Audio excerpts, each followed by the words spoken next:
안녕하세요. 구조 엔지니어 김성용입니다. 오늘은 기초 단열에 관한 이야기를 한번 해보도록 하겠습니다.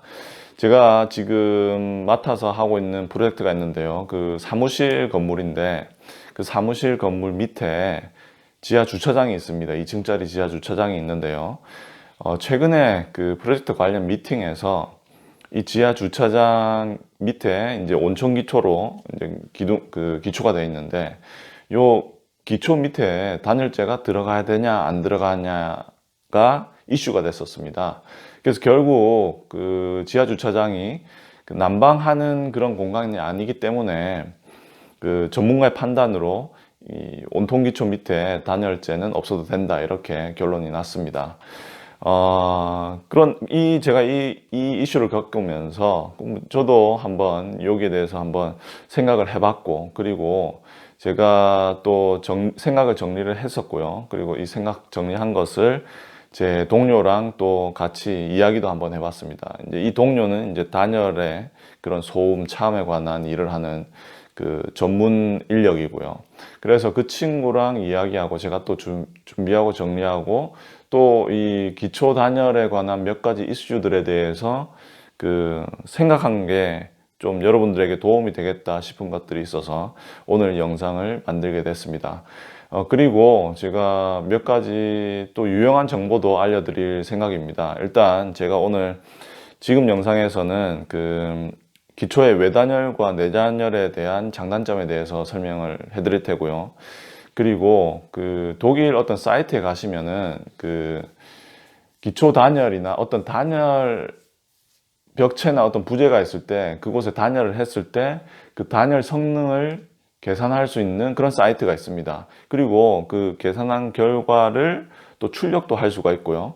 그리고 그때 일반적으로 사용되는 그런 디테일이 어떻게 되는지에 대해서도 그 PDF로 열람을 할 수가 있게 되어 있습니다. 그것도 제가 아마 다음 시간에 그것은 제가 제 모니터로 보여드리도록 하겠습니다. 자, 오늘은 그래서 기초 단열, 특히나 외단열, 내단열에 좀 중점을 두어서 한번 말씀드리도록 하겠습니다. 외단열이나 내단열이나 각각 장단점이 있습니다. 그리고 그 기초의 외단열도 할 수 있고요. 그리고 내단열도 할 수 있습니다. 그 건물이 처해 있는 그런 상황에 따라서 적당한 것을 하는 게 좋겠죠. 그래서 우리가 그 외단열을 할 때와 내단열을 할 때 어떤 게 좋은 점이 있고 어떤 게 안 좋은 점이 있는지 그런 것들을 먼저 인지를 하고 있어야 되겠죠. 그래서 제가 오늘 거기에 대해서 말씀드리도록 하겠습니다. 먼저 그러면 기초 외단열부터 한번 말씀드리도록 하겠습니다. 그리고 이 기초가 뭐 몇 가지 부분으로 나눌 수가 있죠. 내력벽이 있는 기초 부분이 있을 수도 있겠고요. 내력벽이나 외벽이 아예 없는 기초 부분도 있을 수 있을 테고, 그리고 외벽이 있는 그곳의 디테일도 단열이 조금 얘기할 게 있습니다. 그래서 제가 오늘 얘기할 것은요, 내력벽이 있는 곳의 기초, 외단열, 내단열에 대해서 말씀드리도록 하겠고요. 벽이 없는 곳은 사실 뭐 그렇게 그 이해하기 힘든 부분은 없을 것 같아서 그것은 생략을 하고요. 그리고 그 다음에 외벽이 있는 곳에 그 단열의 상태, 그리고 상세 이런 것들에 대해서 한번 또 다뤄보도록 하겠습니다. 자, 먼저 그러면 기초에 내력벽이 서 있을 때, 기초 위에 내력벽이 서 있을 때, 그리고 그 기초가 온통 기초일 때, 그때 단열은 어떻게 되냐? 외단열부터 먼저 살펴보면요. 일단 우리가 그 기초 시공을 할 때 이 순서대로 하죠. 제일 밑에 이제 잡석이 있죠. 잡석을 이제 다짐을 하고 그 위에 그 버림 콘크리트를 치게 됩니다. 그러면서 이제 우리가 나중에 온통 기초를 타설할 때 그 높이를 평평하게 해주죠. 그럼으로써 이제 그 뭐죠? 철근과의 간격도 일정하게 해주는 그런 효과가 있습니다. 그리고 그 다음에 우리가 외단열을 할 때는요. 그 위에 버림 콘크리트 위에 그 외단열재를, 그러니까 단열재를 그 시공을 하게 됩니다. 이때 이 단열재는 그 XPS 단열재야 됩니다. 이게 압출법 단열재인가요? 이게 꼭 돼야 됩니다. 왜냐하면 이게 방수 기능도 있고 방습 기능도 있고, 그리고 강도도 얘가 그 EPS보다, 그러니까 비드법 단열재인가요? 얘보다 더 좋습니다. 그래서 그 얘가 견딜 수 있는 강도도 높아서 그 위에 있는 건물의 하중이 적을 경우에 얘로도 충분히 견뎌낼 수가 있습니다. 그래서 깔 때, 외단열을 할 때는 꼭 XPS 단열재로 하는 것을 기억해 두시기를 바랍니다. EPS로 하면 절대 안 됩니다. 이렇게 이제 단열재가 오고요. 그 단열재 위에는 이제 그 분리막을 이제 시공하게 되죠. 분리막 시공한 다음에 그 위에 이제 콘크리트 온통 기초가 오게 됩니다. 그리고 난 다음에 그 위에 완충재가 있고요. 그리고 거기에 또다시 그 분리막이 있죠. 분리막이 있은 다음에 우리가 그 온돌 엑셀 파이프나 뭐 이런 것들 몰탈들을 시공하고 그 위에 그 바닥 마감도 하게 됩니다. 요걸 제가 말씀으로 드리니까 좀 너무 많은 것 같아서 그림으로 한번 표현해 보도록 하겠습니다. 제일 먼저 여기에 이렇게 그냥 간단하게 나타내겠습니다. 여기에 그 잡석층이 있죠. 여기가 잡석 다짐안층입니다. 그리고 나서 그 위에 오는 게 저기 버린 콘크리트죠. 예, 버린 콘크리트인데 지금 제가 이렇게 좀 울퉁불퉁하게 그렸는데 사실 이게 일자로 평평하게 시공이 돼야 되겠죠. 그리고 난 다음에 이제 오는 게 제가 아까 말씀드린 단열대가 되겠습니다. 단열대가 되는데요. 얘는 꼭 XPS 단열재로 해라. 요거는 잊지 않았었으면 좋겠습니다. 자, 그리고 나서 이제 우리가 그 P필름을 갖다 둘 수가 있겠죠. 그리고 그 위에 이제 기초가 오게 됩니다. 기초. 요거는 이제 콘크리트로 되죠. 콘크리트로 기초가 오게 됩니다. 자, 그리고 나서 여기 위에 당연히 아까 제가 내력벽이 있다고 했죠. 그러면 내력벽이 이렇게 서게 되겠죠. 일단은 지금 이 내력벽은 뭐 조족조도 될 수도 있고 뭐 다른 것으로도 될 수 있는데 철근 콘크리트라고 일단 가정을 하도록 하겠습니다. 자, 이렇게 되면 이제 여기에는 어떻습니까? 그 완충재가 와야 되겠죠. 완충재가 또 여기 시공이 돼야 되겠고요. 그리고 그 위에 메쉬를 두고 온도를 깔게 됩니다. 온도를 깔고 그 위에 이제 마감까지 하게 되죠. 마감까지 하게 됩니다. 이렇게 됩니다. 자, 그러면 일단 외단열을 했을 때 그 장점 중에 하나는요. 이 지금 여기 콘크리트가 수밀하게, 그러니까 그 단열재가 끊기는 곳이 없이 쭉 이렇게 콘크리트가 감싸져 있습니다. 그러니까 열교나 이런 부분에 대해서 좀 강한 그런 성능을 갖게 되는 것이죠. 열교가 있을 그런 그 군데군데들이 내단열을 할 때는 열교가 있을 수 있는 곳이 있거든요. 그런데 외단열을 할 경우에는 외단열이 이 기초를 갖다가 다 감싸주기 때문에 그런 그 단열이 끊기는 곳이 줄어들게 됩니다. 그리고요, 두 번째로는 이렇게 또 단열재가 그 기초를 갖다가 감싸고 있기 때문에 이 콘크리트의 그 추결 성능이 좀 더 유용하게 이용될 수가 있습니다. 이 말은 뭐냐면은 여기에서 이제 온돌에서 그 온도가 올라가게 되면은 이 온도 올라간 것이 이 온도가 그 방 안의 공기만 데우는 것이 아니라 요 밑에 있는 콘크리트 기초도, 온통 기초도 같이 데우게 되는 것이죠. 그래서 그 이 콘크리트가 같이 데워지게 돼서 이렇게 천천히 데워진 콘크리트가 나중에 이제 그 보일러가 멈추게 되고요. 이제 온도가 서서히 빠져나가게 될 때 아무리 수밀한 그런 집이라도 그 열 교환으로 인해서 열이 밖으로 빠져나가게 되죠. 그 단열의 핵심은 사실은 열이 안 나가는 것이 아니라 열이 천천히 나가는 것이죠. 아무튼 그 열이 그 순환이 되게 되는데요. 그때 집에 있는 열이 빠져나갔을 때 이 콘크리트가 같이 자기가 가지고 있던 그 축열, 모아놓은 열을 갖다가 뿜어내게 됩니다. 그래서 나가는 만큼 얘가 넣어주게 되는 거죠. 그래서 그 내부 안에 그 온도가 어느 정도 일정한 수준을 유지를 하게 되는 것이죠. 보일러를 틀지도 않고요. 그러니까 예를 들어서 뭐 겨울에 낮에 그 햇빛도 받고요. 그리고 보일러를 틀어서 그 방 안 내부가 데워지게 됐다면, 그리고 또 그러면서 콘크리트 기초가 데워지게 됐다면, 그 밤에 그 보일러가 꺼졌을 때도 얘가 이제 자기가 가지고 있던 열을 갖다가 방 안으로 뿜어주면서 그 어느 정도의 온도 차를 극복시키게 되는 것이죠. 그래서 결국은 에너지 손실도 줄게 됩니다. 일단 처음에 그냥 간단하게 생각하면, 처음에는 그 방안을 데피는데, 방안의 온도를 높이는데, 그 외단열을 했을 때는 내단열보다는 좀 더 에너지가 많이 들겠죠. 왜냐하면 내단열을 했을 경우에는 방 안의 온도만 높이면 되는데, 외단열을 했을 때는 방 안의 온도도 높이고 콘크리트 기초의 온도도 높여야 되겠죠. 그래서 초반에는 에너지 손실이 그 외단열이 내단열보다 조금은 크게 됩니다. 그런데 이걸 하고 나서 이게 우리가 텀을 갖다 길게 보면은, 내단열의 경우에는 그 온도가 방 안을 데우고 나가면서 이제 채워지는 게 없기 때문에, 그만큼 나중에 그 우리가 그 에너지를 소모를 해서 그 방을 데워야 되겠죠. 그래서 길게 보면은 내단열이 외단열보다 에너지 손실이 더 크게 됩니다.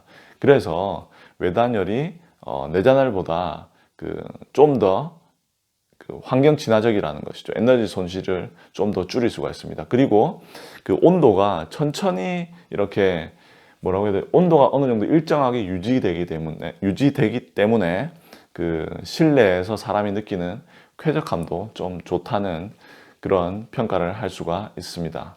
자, 그리고 외단열을 할 경우에 이런 걱정도 하실 수가 있죠. 콘크리트가 사실 그 강도도 이 밑에 있는, 아무리 얘가 단단하다고 하지만 그 밑에 있는 그 뭐죠? XPS 단열재, 이 압출법 단열재가 단단하다고 하지만 콘크리트보다는 약하죠. 그래서 뭔가 그 어디에 떠 있다는 그런 느낌, 그래서 하중이 제대로 전달되지 않을 것 같다는 그런 느낌이 들죠. 그래서 실제로 이 밑에 그 단열재를 좀 피하고자 하는 경향이 있는 것도 사실입니다. 그런데 이것은 계산을 하면은 간단하게 그 증명을 할 수가 있습니다. 그러니까 이 외단열의 강도가 충분하다면, 그때는 외단열, 그러니까 그 콘크리트 기초 밑에 외단열 해도 되는 것이고요. 만약에 위에서 오는 하중이 그 밑에 있는 XPS 그 단열재가 견디지 못할 것이다. 그러면 이제 다른 또 단열재를 쓸 수가 있습니다. 독일 같은 경우는 그 다른 단열재도 있는데요. 그게 이제 뭐 제가 최근에 검색을 해보니까 700kPa까지도 하는 것을 제가 제품을 봤습니다. 물론 가격은 좀 더 높겠죠. 하지만 뭐 그런 재료도 있다. 일단 그렇게 알고 계시면 좋을 것 같습니다. 간단하게 제가 이 외단열의 그런 강도를 그 숫자로 증명을 한번 해보면요. 일단 뭐 높은 그런 초고층 빌딩이나 그런 사무실 건물은 말고, 우리가 간단한 일반 주택을 짓는다고 생각을 했을 때, 보통 주택이 한 1층이나 2층 정도가 대부분이겠죠. 자기가 단독주택을 짓는다고 했을 때 3층을 짓는 분들도 계실 수도 있을 겁니다. 근데 일반적으로 우리가 2층을 짓는다고 가정을 하면은, 일단 거기에서 제가 몇 가지 가정을 한번 해볼게요. 그 내력벽, 그러니까 그 뭐라고 하죠? 이 경관, 그 슬래브가 거치되어 있는 벽과 벽 사이, 아니면 기둥과 벽 사이에 거치되어 있는 그 길이를 갖다가 한 5m 정도라고 제가 가정을 한번 해보도록 하겠습니다. 보통 일반 단독주택의 경우에는 이 5m도 안 되는 경우가 되게 많죠. 그렇지만 한 5m 요 정도로 그 가정을 한번 해보겠습니다. 그렇다면 경관이 5m이고 그 슬래브 두께가 한 20cm 정도일 때, 우리가 여기 벽체를 통해서 내려오는 하중을 계산을 한번 해볼 수가 있습니다. 어떻게 되냐면 일단 경과는 5m라고 하고요. 그리고 슬래브에 자중이 있겠죠. 그럼 0.2 곱하기 25 해서 5가 되고요. 그리고 여기 마감이 한 2.5 정도 된다고 한번 해보겠습니다. 2.5 kN per 제곱미터요. 그리고 활화중이 뭐 한 2.3 kN per 제곱미터 정도 된다고 한번 해보도록 하겠습니다. 자, 그러면 우리가 이 숫자를 가지고 한 층에 내력벽으로 작용하게 되는 그런 하중을, 선하중을 알 수가 있습니다. 어떻게 되나요? 얘랑 얘 더하고 그리고 얘 더해서 1.4를 곱한 다음에 그리고 5를 곱해주면 되겠죠. 그러면 어떤 값이 나오냐면 5 더하기 7.5죠. 7.5 더하기 2.3 하고 여기다 1.4를 곱하고요. 그리고 5를 곱하면 얼마가 나오냐면 한 70 정도 나옵니다. 70 kN per 미터 정도가 나오는 것이죠. 자, 그러면 우리가 2층짜리 건물을 가지고 있다고 했을 때 요거에다 곱하기 2를 해주면 되겠죠. 여기에다 곱하기 2를 해주면 결국 요 밑에 오는 하중은 거의 뭐 한 140 kN per 미터라고 볼 수가 있겠습니다. 요 밑에 뭐죠? 여기 온통기초 밑에 바로 작용하는 하중은 이 집안으로 바로 전달된다고 보면 되겠죠.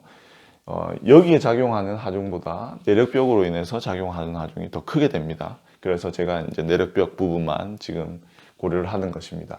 자, 그러면 얘가 이제 하중이 내려오게 되고 얘 밑에가 온통기초가 되면은 이 하중이 여기 밑에 온통기초를 통해서 퍼지게 되죠. 퍼지게 되면서 집안으로 전달이 되게 됩니다. 그런데 우리가 좀 보수적으로 계산을 한번 해보기 위해서 이 하중이 그냥 바로 요 정도의 하중각을 통해서 바로 요 밑으로 전달이 된다고 한번 해보겠습니다. 이렇게 하중이 전달이 된다고 해보죠. 여기는 한 45도 정도로 가정을 하겠습니다. 이 45도는 하중이 퍼지는 각도입니다. 그렇게 되면 요 밑에 이 면적을 계산할 수가 있겠죠. 이 면적은 얘가 한 24cm라고 가정을 하면 24 얘가 그러면 30 이 온통기초가 한 30cm라고 가정하겠습니다. 그러면 얘도 30이 되겠죠. 그래서 얘를 갖다가 이거 다 더한 거를 나눠주면 됩니다. 그러면 얼마가 나오냐면 한 166, 170 정도 나온다고 보면 되겠네요. 170 정도 kN per 제곱미터가 여기 집안에 작용하는 응력으로 나타나게 됩니다. 이 응력은 이제 여기 지금 압출법 단열재죠. XPS 압출법 단열재에 작용하는 그런 응력입니다.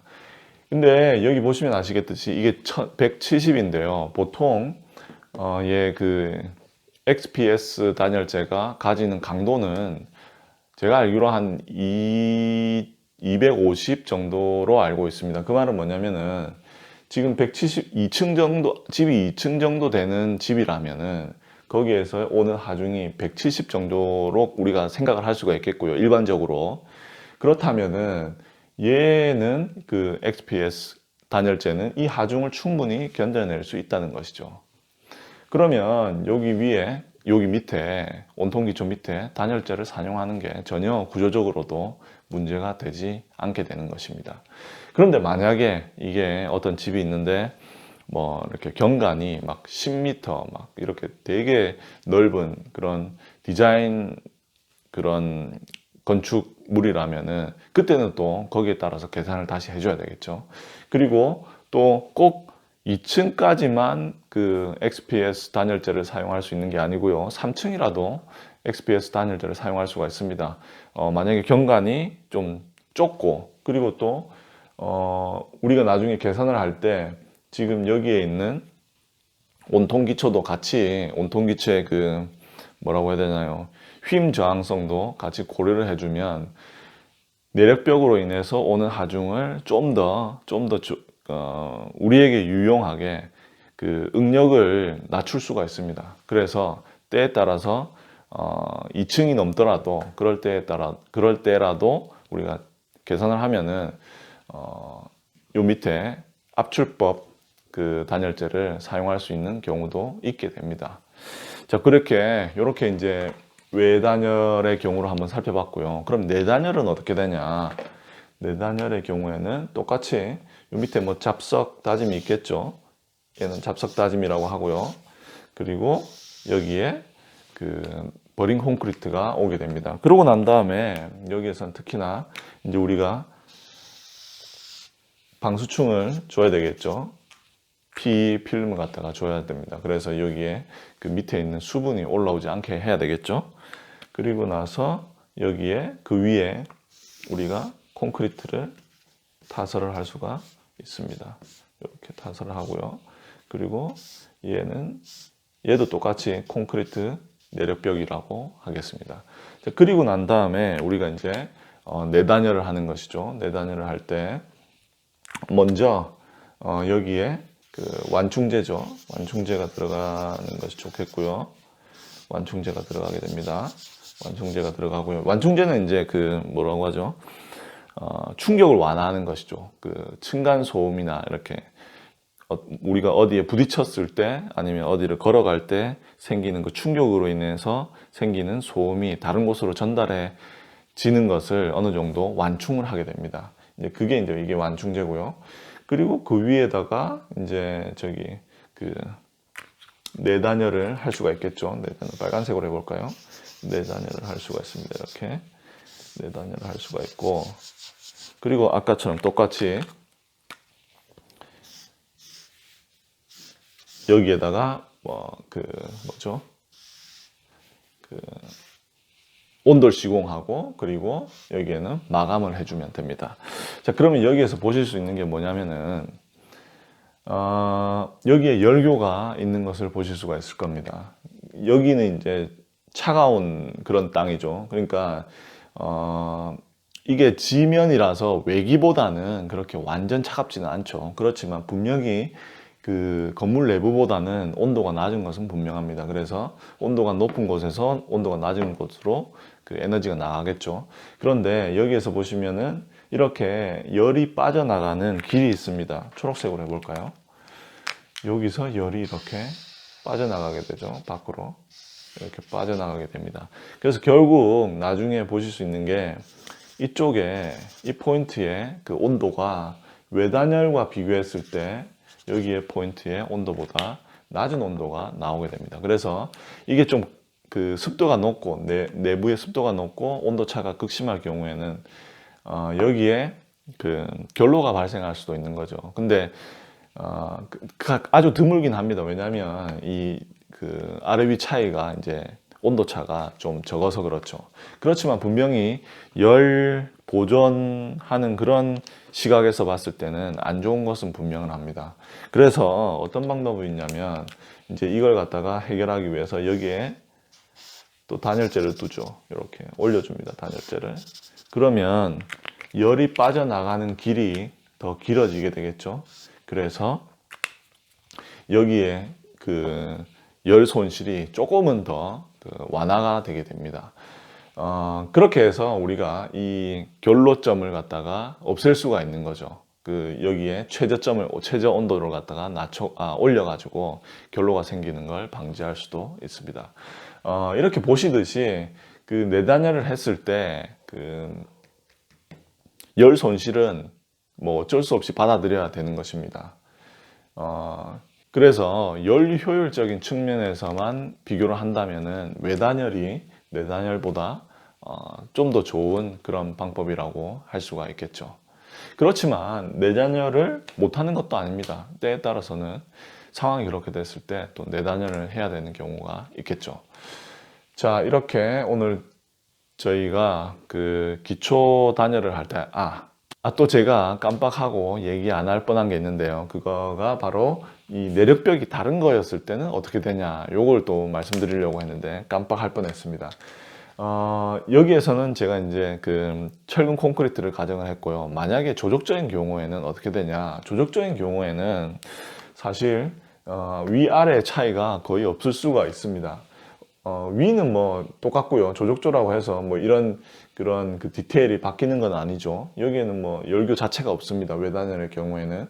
근데 내단열의 경우에는 어떠한 방법이 있냐면 독일에서 하는 방법은 여기에 이 위가 이제 이 위가 조적조라고 했을 때 조적조라고 했을 때 요 밑에 있는 이 돌을 갖다가 이 돌도 조적조인데요. 조적조인데 단열 성능이 뛰어난 그런 조적조를 씁니다. 이걸 갖다 이제 독일에서는 킴슈타인이라고 하는데요. 이건 뭐 어떻게 보면은 그런 한국에서 어떤 게 있을까요? 한국에서는 아마 그 경량기포 콘크리트가 될 수가 있겠네요. 그렇게 얘를 갖다가 이제 그걸로 대처를 해주고 그 위에부터는 이제 그 다른 그런 조적을 하는 거죠. 그렇게 되면 여기서도 아예 그 열교 자체를 막아낼 수가 있는 것입니다. 자, 이렇게 오늘 제가 그림으로 그 외단열과 내단열의 장단점을 설명을 해드렸습니다. 다음 시간에 제가 그 컴퓨터 화면을 통해서 독일에서 이 외단열, 내단열의 성능을 계산할 수 있는 사이트를 소개를 해드리고요. 그리고 거기에서 독일에서는 어떤 디테일로, 어떤 상세도로 이 내력벽이 있는 곳에 기초를 시공을 하는지, 그리고 시간이 되면은 바로 또 외벽에 그 단열을 어떻게 하는지, 거기에는 어떤 상세가 되어 있는지, 무엇을 고려하는지에 대해서도 살펴보도록 하겠습니다. 시청해 주셔서 대단히 감사합니다.